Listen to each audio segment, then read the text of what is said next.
Hi hello friends, എല്ലാ കൂട്ടുകാർക്കും പുതിയൊരു റിവ്യൂയിലേക്ക് സ്വാഗതം.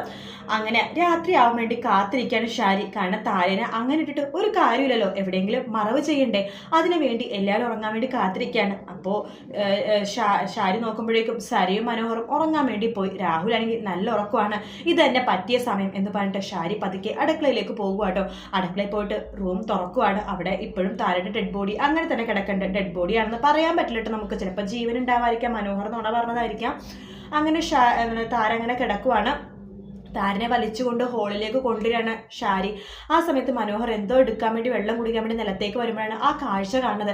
അമ്മേ എന്ന് വിളിക്കുമ്പോഴേക്കും ഷാരി പെട്ടെന്ന് മനോഹരന്റെ മുമ്പിൽ കൈ കൂപ്പി പോവാണ്. മോനെ എന്നോട് ക്ഷമിക്കണം, എനിക്ക് വേറെ അറിയാണ്ട് ചെയ്തു പോയത് മോനെന്ന് വേണ്ടി പെട്ടെന്ന് പൊട്ടിക്കരയാണ്.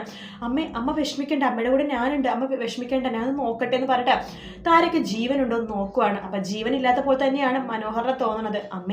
പക്ഷെ മനോഹർ പറയണത് ജീവനുണ്ട്, ഹോസ്പിറ്റലിൽ കൊണ്ടുപോയി രക്ഷപ്പെടും, പക്ഷെ ഒരുപാട് പണം വേണം എന്നൊക്കെ പറയും. എത്ര രൂപ വേണ്ടെന്ന് ചോദിക്കുമ്പോൾ 2 ലക്ഷം രൂപ വേണമെങ്കിൽ വേണം, ഇതിനിപ്പോൾ ഐസിയുലോ വെന്റിലേറ്ററിലൊക്കെ കിടത്തേണ്ടി വരില്ലേ, ഞാൻ കൊണ്ടുപോയിക്കോളാം എന്ന് പറയാണ്. 2 ലക്ഷം രൂപയും വാങ്ങി താഴെ ഡെഡ് ബോഡി ആയിട്ട് അങ്ങനെ മനോഹർ അവിടെ നിന്ന് പോകുക കേട്ടോ. എന്തായാലും ഇത് ഇന്നല്ലെങ്കിൽ നാളെ തീർച്ചയായിട്ടും നമ്മുടെ സരയു മനസ്സിലാക്കും. അപ്പോഴേക്കും സരയു വേറൊരു സത്യവും കൂടി അറിയും, തൻ്റെ യഥാർത്ഥ അമ്മ താരയാണെന്നുള്ള സത്യം. സരയും ഒരു മനുഷ്യ സ്ത്രീയല്ലേ, തീർച്ചയായിട്ടും തൻ്റെ അമ്മയടുത്ത് ചെറിയൊരു സ്നേഹം സരയുവിനും ഉണ്ടാകും. അന്ന് സരയു തീർച്ചയായിട്ടും ഷാരിനെ കുറ്റപ്പെടുത്തും. ഷാരി തകർത്തത് തൻ്റെ അമ്മയുടെ ജീവിതമാണ്. ഒരുപാട് നാള് എൻ്റെ അമ്മ ഒരുപാട് വേദനിച്ചു, ഞാനും ഒരുപാട് വേദനിപ്പിച്ചു, ശരി തന്നെയാണ്. പക്ഷെ അവരെ കൊല്ലേണ്ടിയിരുന്നില്ല, എപ്പോഴും ഞാൻ അവരെ കൊല്ലണം, അവരെ തീർത്ത് കളയെന്നൊക്കെ ഞാൻ പറയുന്നുണ്ടെങ്കിലും എൻ്റെ സ്വന്തം അമ്മയല്ലേ, അതെങ്കിലും അമ്മക്ക് ആലോചിക്കായിരുന്നു, ഈ അമ്മക്ക് ആലോചിക്കായിരുന്നു. അങ്ങനെ ചെയ്യേണ്ടിയിരുന്നില്ല, അവരുള്ളത് കൊണ്ടിട്ടാണല്ലോ അമ്മക്ക് എന്നെ കിട്ടിയത് എന്നൊക്കെ സരയു പറയുമ്പോൾ ഷാരി ശരിക്കും പറഞ്ഞാൽ പൊട്ടി കരിഞ്ഞു പോകും കേട്ടോ.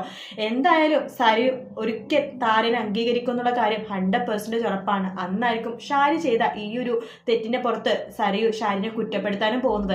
കാത്തിരുന്ന് തന്നെ കാണാം. വീഡിയോ ഇഷ്ടപ്പെട്ടെങ്കിൽ ലൈക്ക് ചെയ്യുക, സബ്സ്ക്രൈബ് ചെയ്യുക, കമന്റ് ചെയ്യുക. മറ്റൊരു വീഡിയോ ആയിട്ട് വീണ്ടും കാണാം. Take care, bye bye.